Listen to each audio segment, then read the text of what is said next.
Hey everybody, this is Abby from Realistic Kitchen and Gardens. Today is Thursday, June 12th. We're at the zenith of the day, so it's very hot, so bear with me. We are going to make this quick though, because again, it's so very warm. Blueberries, not that you can see them very well because I haven't mown very much, but there's, I think it's Jersey, Northland, and Patriot, or Patriots, or Jersey's over there, Patriots over here. I can never remember which is which. I really need to make myself signs. But they're coming along, they're getting bigger. They should not be flowering this year. They're just growing like the apple tree. And then the strawberries are acclimating. I was extremely lazy when I got these, and I basically poked a hole in the clay soil and just shoved them in. But they're getting quite a few runners, or pups, or whatever you want to call them. So I'm probably going to, whoop, that one's even rooted, that pup right here. I was just going to pull it up off this plant to show you. But this one has rooted itself, which is what it does. Strawberries are a really good ground cover. They just happen to be a productive plant too, which bears fruit, productive. So that was an experiment, so I'm glad that's going well. All right, what's changed since you people were here? I have no idea. I know I put this fabric down for the corn. We'll see. And if you follow along on my Facebook page, Realistic Kitchen and Gardens, you'll see things as I at least share them. Not that I keep them a secret usually, but good way to keep in touch. So, row A, frickin', those are the noisy birds. There's one right here on this fence. I don't know if you can see it, but they're red-winged blackbirds, and they're the most obnoxious. Anyway, on to row A. Burning my toes on the fabric. Dark purple opal basil in flower. This is an excellent variety to survive Japanese beetles. For some reason they don't eat it. This also kind of gets sunburn, but it's not like a horrible sunburn. And then Gleam mixed nasturtium. A few of them are flowering. This one hasn't quite opened up yet. And then these two tomatoes are Bartelli cherry, which are indeterminate varieties. So as it gets taller, it will continue to put out little blossoms, but the stuff on the bottom will fruit. So I think that's the lowest bunch right now, but they're good sized fruits. I mean, they're a cherry tomato. They're nothing extravagant. And then we have Supremo tomato, which is a like oval Roma type. These have, I pulled one of them, I forget which plant had it, but one of these plants had a fruit on it that I pulled off just to let the plant get bigger, so it can actually support the fruit. I need to come through and get these properly on. This specific variety is an indeterminate, but it keeps its leaves so closely tucked to the plant, tucked down. It's a little interesting. And then I probably covered, let's see. Oh, there's a nasturtium. Poke you through the fence so you can see it. Look at that pretty little, like, to me it looks like a sorbet orange kind of color. Where's the basil? There's the basil, so that's the separation of variety. And there's another, you won't be able to see that. There's another nasturtium in flower. Nice bright orange. You are a behemoth and need to do what you're told. This is the first of Defiant. Haha. Okay. The rest of these are a nice slicer type determinate. So these won't get super tall, but they'll get very, very bushy, and they're usually, like, this is a good example of what I intend from determinate. So there's so many different flower buds on it that you usually have a great big flush.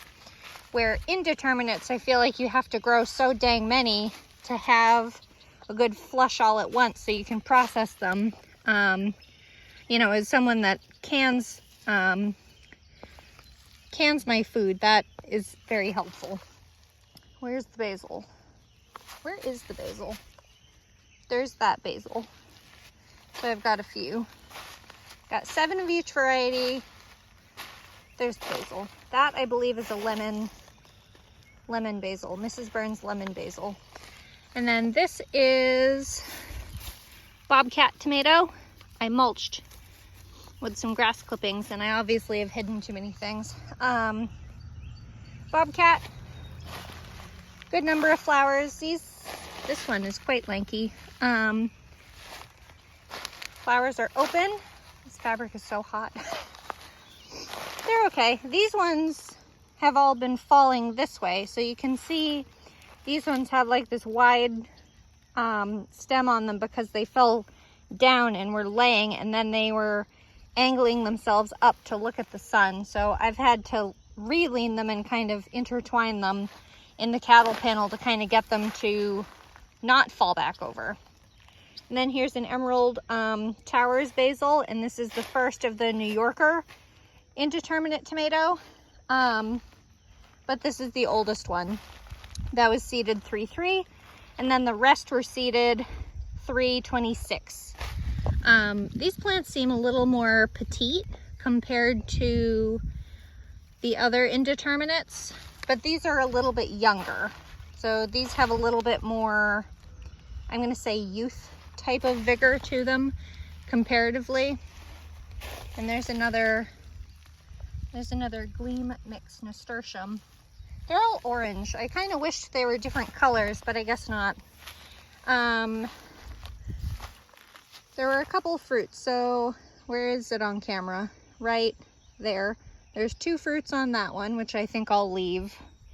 And then there's a little fruit on this one right here, which again, I think I'll leave. I had pulled fruits off the other day because I think it was just too big of a tax on the plant because they were just too petite at the time. I harvested my carrots last night. Again, if you follow my Facebook page, you will see the harvest. I got 2 3/4 pounds out of, this was 14 feet times 2. And then the shallots are getting big. They still need to bulb up. And then I actually pulled out the little purple snow pea. They were very small peas. They were very bitter. And I have plenty of peas from the other varieties of peas I'm growing. So I decided to just pull them and use it as mulch for my this area until I plant. I think I'll probably plant, I felt something touching my leg. I'll probably plant my fall fennel along here because we loved the fennel last year, so I will definitely grow more this year. Potatoes. God, I need to mow again. Endlessly need to mow. Carla Rosa, which is supposed to be an early variety potato, but I think these are the farthest behind of the 3. Small, not flowering yet, which isn't the end of the world. I don't necessarily need a ton of red potatoes. I usually like reds for summer use, and then I like gold and russets in the winter. Are you starting? Oh, there's a bunch of flea beetles. I thought I saw flower buds, but I do not. So this is Eva.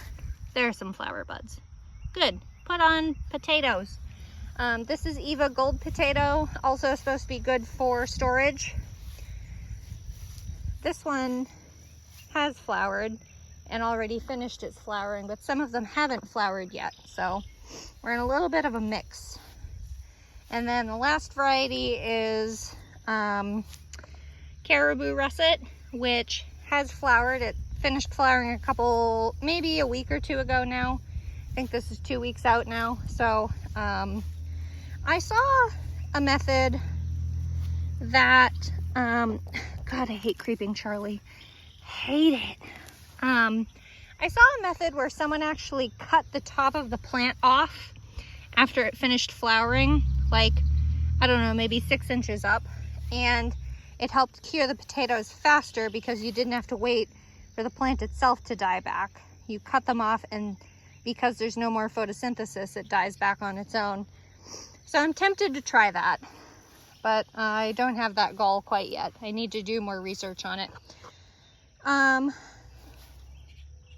Brilliant Celeriac, I just recently fertilized with an onion fertilizer because it's more focused on roots than above ground stuff. And Celeriac is also called celery root. So this bulb will root up, or bulb up, sorry. And I mean, it still produces the greens, obviously, but you treat it kind of like a potato, and we love it. And then Sorbet Mix Violas, still going strong after I pulled all the seed pods off. So good to see they'll do a second blooming. I actually saved seeds from this one, so we'll see if I can regrow them next year of just those. But the rest of the colors are kind of fun too. They're all fully back. So there's 6 Celeriac, already looking better than last year, but we're early in the season yet. Russell Mixed Lupine, still no flowers yet, but it's getting accustomed to the ground. Look how round that leaf is. That's kind of weird. The rest of them are pointy. And then Tango Celery, which I, as usual, need to weed. That looks almost like a basil if I didn't know any better. With Oyas in between. I need to refill my Oyas, but it's also supposed to rain like all next week, so the water is covered. Stalk celery variety. The stalks are actually looking to be a nice size already compared to what I grew last year. But the Oyas usually keep the soil nice and moist. You fill the ceramic pot under the ground, it seeps into the ground and goes from there. Let's see, we got early jalapeno, no flowers yet. This is a 45-day variety. Bonfire salvia, looking gorgeous with what I call tongues that attract hummingbirds. I haven't been out here to see it. Sweet banana, first fruit, looking pretty good. This variety actually matures to orange, which I didn't realize when I purchased the variety. This is year 2 of having that variety. And then this is allegedly the first of Gurney's Sweet Bell Pepper Mix, which are supposed to be a large variety of bell pepper. Look at all that foliage growing. Too much nitrogen. And then in between, so the pattern is pepper, either salvia or basil, and then pepper, and then okra. So I missed the first okra, it was hiding, or I wasn't looking for it. Okra, this one's better. This one is the first true leaf already. These have a couple little bells on it, looking good. 3 actually, look at that, 1, 2, and then there's another behind that. That okra is probably the biggest so far. That has a little fruit on it, but that looks weirdly oblong. Look at all the flowers on this guy. Sorry, just pollinating my peppers. They're still fertile. These ones are very upright. I don't think that's a bell pepper. This is definitely not a bell pepper.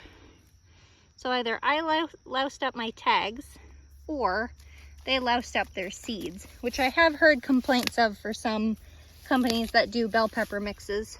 Or seed mixes rather, is sometimes they'll accidentally mix in other varieties. So I think that's another one, or that one gets long and then bulges out, one or the other. The 2 youngest of the bell peppers, or smallest I should say. Another okra, looking good. Get this shit out of there. Whatever it is, it's like a weird creeping clover looking plant. I hate it. I hate creeping plants. Pain in my butt. No fruits on that, but it does have a flower. And then here's another. See, that to me looks like that looks like a banana pepper, right? But this is supposed to be a bell pepper. As long as it's not hot, I'm not overly concerned. But this has a nice bit of branching. That's definitely a bell pepper though. So that's good. I have some bell peppers. There's another long pepper, whatever kind it is.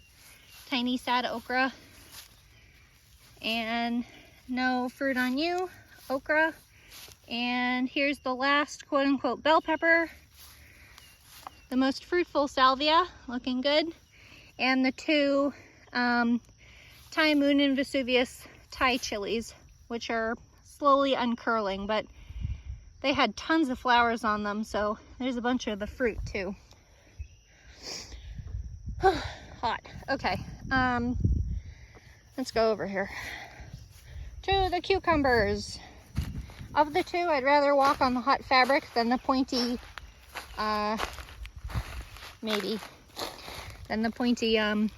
thing here. This is the first of 3, soon to be 5, because there's 2 in those pots. I think this is Supremo. It's either Supremo or Excelsior. Nope, it's Excelsior. God, I need to weed. Endlessly need to weed. Here, climb that. These are fully loaded with female flowers. Looking good.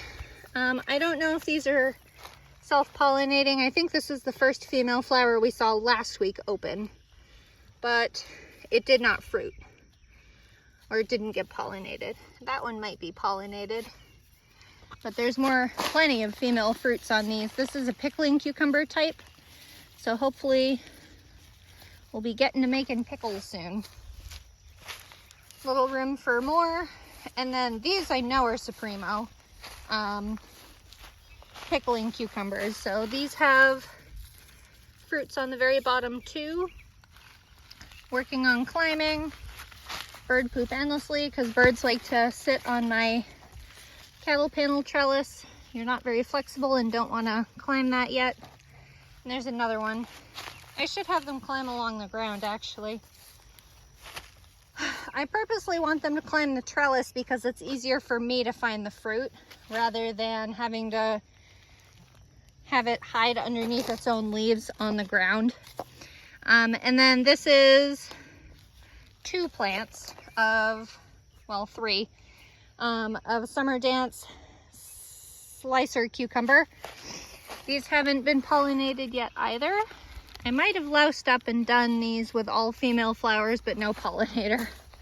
That'll be fun. Purple red straw flower. And then the first 2 of the 4 cantaloupe. Hannah's Choice Cantaloupe. That one's doing well. That one's a little behind. Oya that needs refilled. Bachelor's buttons finally opened. Good heavens, it's taken these things ages. But the colors are fun. The other one over there has some pink in it, which I'm not a pink person, but to each their own. And then the other 2 cantaloupes in their Oya, another straw flower, and first of the 4 Dixie Queen watermelons, Oya, straw flower, and the last 2 Dixie Queen and their little patch of bachelor's buttons. It is so bright I can't see on the screen, by the way, so I'm sorry if I'm just looking at something random. And the last straw flower. And then the catnip, which is tall as my chest, or just about. Catnip I usually just grow for pollinator flowers, but this thing is getting a little wild, so cousin of mine wants some of it, and then the other I will probably split and either let go or sell or something. And then here is the lemon balm. Gosh, it's hot out, sorry. The lemon balm that I got from a nearby friend. Champion of England. Being an absolute prime beast. I've been loving this variety. They have, I'm gonna save a few of these pods to save seeds. I mean, I can buy seeds, it's not an issue, but I want to try saving the seed because it is, I believe, an open pollinated variety. And then the pods, you can have, they're nice sweet pods too when you get them nice and flat like this. They're an excellent snow pea. And then we have Saray's butternut squash, 1 and 2. Surge shelling pea, which has been completely overshadowed, figuratively and physically, by Champion of England. Surge wasn't bad, but the curlicues drive me absolutely crazy. And then we have Waltham butternut squash, which is a tried and true from 2 years ago. Standard size, both are standard size butternut squashes. They're fine. This is the first pepitas pumpkin, which have flowers open. This is a male flower. You can tell it's a male flower. Cucurbits have male and female flowers. You can tell it's a male flower because it only has a little thin stem. This doesn't have a female stem on it, or a female flower. But that's a female flower that might or might not be pollinated. I don't know yet. There's a better show of a male flower.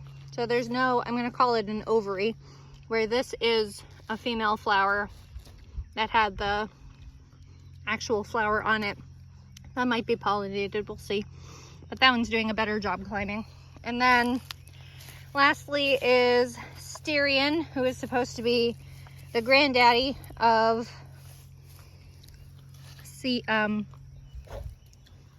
hull-less pumpkin seed pumpkins. That stem's a little cricked. They have flowers too. There's a female flower that hasn't opened yet. So we're getting on there. Oh, also, I found this. Look at this. Look at this variegated viola, or wild violet. People go crazy for variegated plants in the houseplant world, but I mean, it's a freaking violet. Hot. Okay. Pink. There's some nice purple. There's a light purple. Ooh, I don't know if I can catch it on there, but there's these little teeny tiny hoverflies that are part of the good bugs bit that people talk about all the time, that I really encourage. And they like things like lavender and chamomile and that kind of stuff. And one other bachelor's buttons with this nice purple center. This is obviously a bunch of plants just seeded in a handful and growing in a patch. It's not one plant by any means. The patch that'll have my zucchini, and then my lavender patch. Everything's open. Provence, I think that's Hidcote right here. This is a great one for if you want to grow lavender buds for culinary or scent purposes. And then Munstead, which flowers pretty quickly, or opens pretty quickly. And then Elegance Lavender.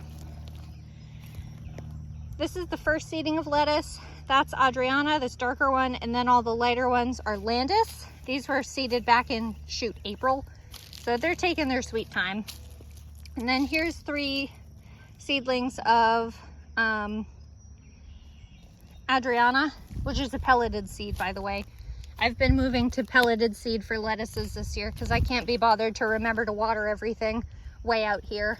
And then here's my rainbow flower batch. Cherry red zinnia, getting ready to open. Strawberry fields, globe amaranth.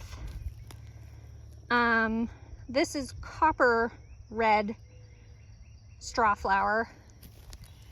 The Bonanza Mix sunflowers, that's grass. There's only a couple. And then orange button calendula. And then this is supposed to be Coreopsis, but I don't think it ever germinated. And then right here is wild violet petunia mix. This was a seedling I had inside, and I don't know if that's a seedling or if it's a random volunteered weed. Ooh, look at that big beetle. I can't see it on the screen to point to it. And then chamomile, which I found growing wild in my path up by the beans and corn, so that worked out. I'm gonna walk in the grass because it's not hot.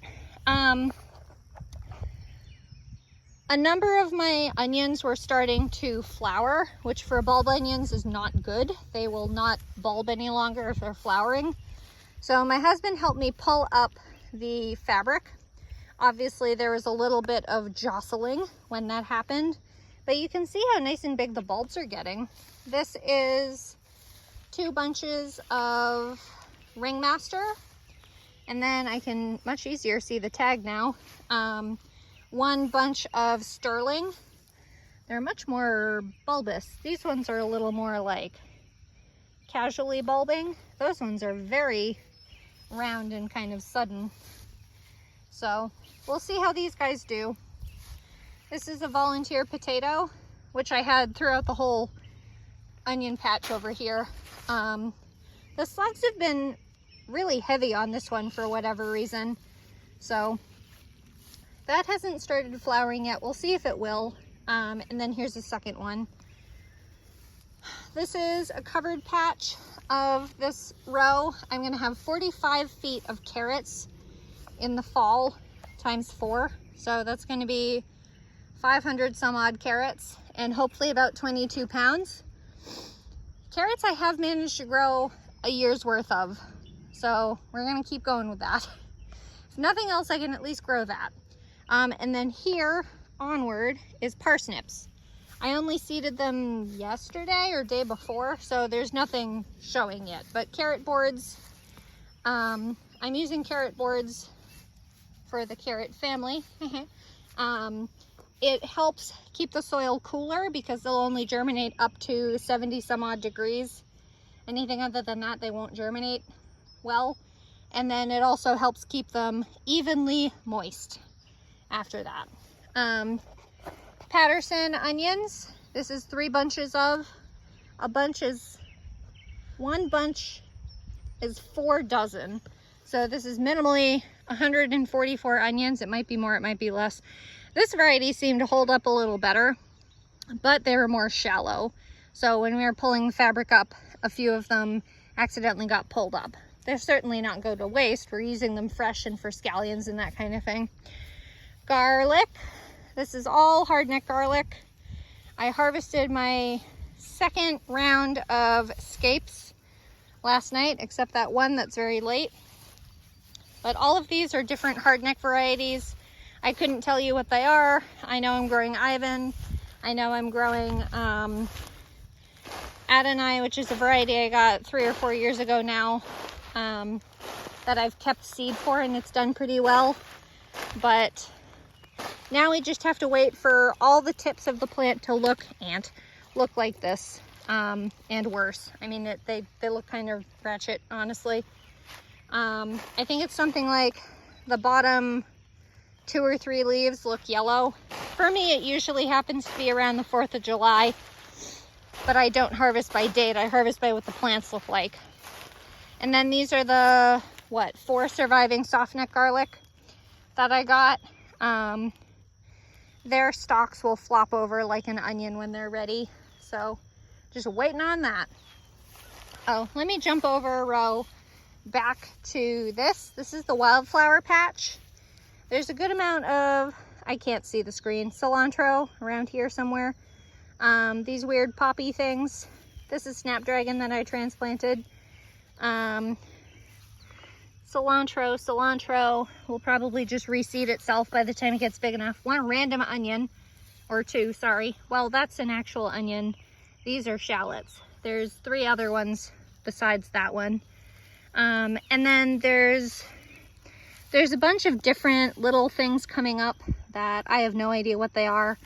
There was something like 17 or 18 seed varieties in this mix. Ooh, a dill. But there's definitely Sweet Alyssum, which is prime. Ooh, another dill. Ooh, more dill. Yes. I can't get dill to germinate this year, so this is the only dill I have on property.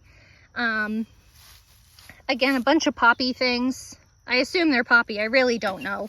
This bunch looks better of cilantro. Here are the shallots, the Zebrun shallots that I overwintered. I would think they'd be ready by now because they're practically in the same shape as those ones that I seeded in January and transplanted in March, something like that. More Sweet Alyssum. Where's the dill over here? There's a good patch of dill over here somewhere. But I mean, this is all there is right now. Here's a dill. And it's very fragrant. It's a delicious dill. Here's a Cosmo. I'm pretty sure it's a Cosmo. It's either Cosmo or Coreopsis. I think the foliage looks pretty similar. So we're gonna have to see what comes up in flowers in that mix. Flowers I'm not overly familiar with in comparison to vegetables. So, okay, almost done. And time to walk on black plastic. Peanuts, Virginia peanuts from my gardener. I have a feeling they don't like it here, but it's been a little bit dry. It's been very hot suddenly. The sudden change is the problem for a lot of plants. Coral Fountains Amaranth, which is an ornamental, but it is edible.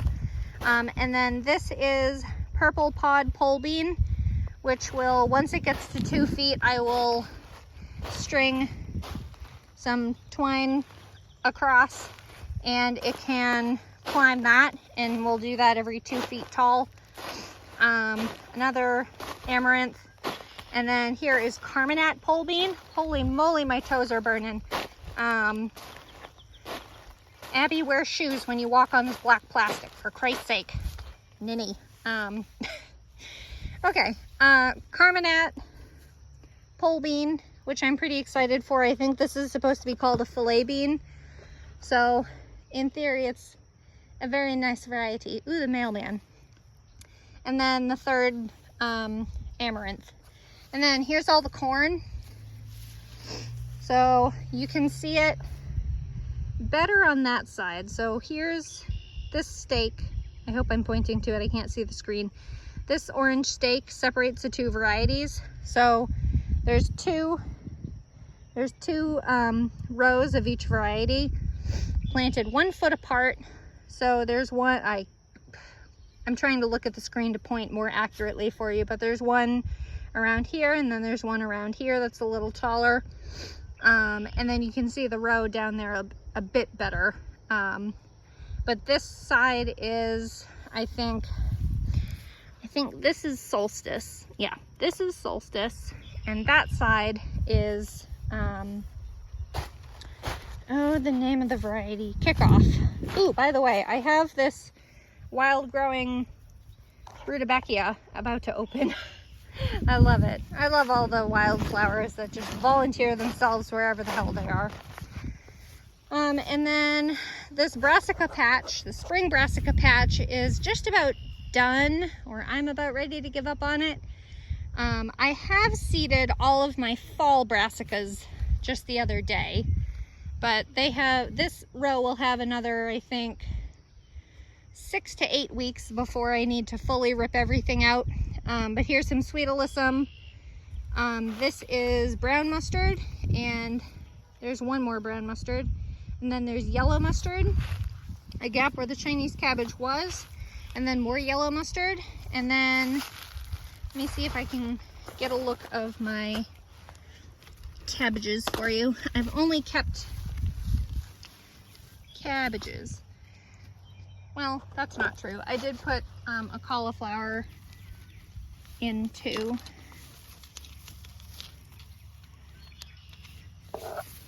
So there are the cabbages. This is Katarina down here, and Tiara is down the end, but they look the same. They're not ready yet. I usually end up harvesting them early to mid-July. They're, all things considered, pretty heat tolerant once you put the shade cloth in. I put the shade cloth on if it's going to be over 80 degrees at all, because that's when brassicas are more apt to bolt. Anything in the cabbage, cauliflower, broccoli family.